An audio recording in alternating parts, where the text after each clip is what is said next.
경상북도에서 농민수당 도입 추진 움직임이 일고 있습니다. 빠르면 연내에 도의회에서 조례안 제정이 이뤄질 전망입니다. 경북은 전국에서 농가 수가 가장 많은 도인 데다 그동안 농민수당 도입 논의가 이루어지지 않았던 만큼 농업계의 관심이 집중되고 있습니다. 김인경 기자가 보도합니다. 경북도가 농민수당 지급을 위한 조례 제정을 추진하고 있습니다. 이철우 경북도지사는 최근 국회 국정감사에서 이모선 더불어민주당 의원의 질의에 이같이 밝혔습니다.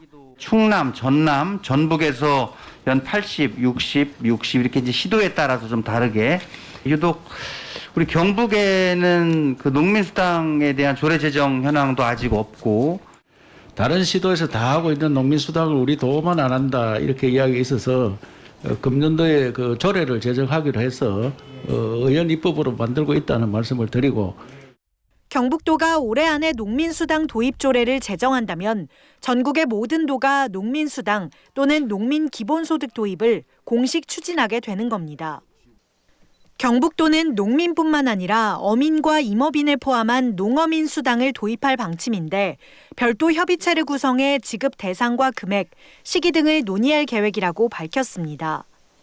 그 첫 단계로 경북도 의회는 오는 27일 경상북도 농어민 수당 지원 입법 토론회를 개최합니다. 도 차원에서 농민 수당에 관해 공개적으로 의견을 수렴하는 첫 행사입니다. 토론회에는 농민단체, 도와 시군 관계자, 전문가 등이 참석해 의견을 개진할 예정입니다. 경북도 관계자는 그동안 도 차원에서 농민수당 도입이 적극적으로 논의되지 않은 것은 농가에 지급되는 금액에 대한 실효성 논란이 있었던 데다 도의 예산 부담이 막대하기 때문이라고 설명했습니다. 농민수당이라 이름은 거창하지만 실제로 한 달에 지급되는 금액은 사실 얼마 되지 않지 않습니까? 어민들까지 다 포함을 하려고 하거든요. 임업인까지 다 도 차원 전체적으로 봤을 때는 엄청난 사실 예산이 되거든요. 경북도에 농어민 수당이 도입된다면 도내 지급 대상은 농가 17만 4,917가구, 어가 2,568가구, 임가 2만 439가구 등 모두 19만 7,924가구에 달합니다. 연간 60만 원을 지급한다고 가정하면 1,187억 원의 예산이 필요한 겁니다. 도 관계자들은 당장 내년도 예산을 확보하기는 현실적으로 쉽지 않다며 수당 도입이 연내에 확정되더라도 지급 시기는 빨라야 2022년이 될 것으로 보인다고 입을 모았습니다.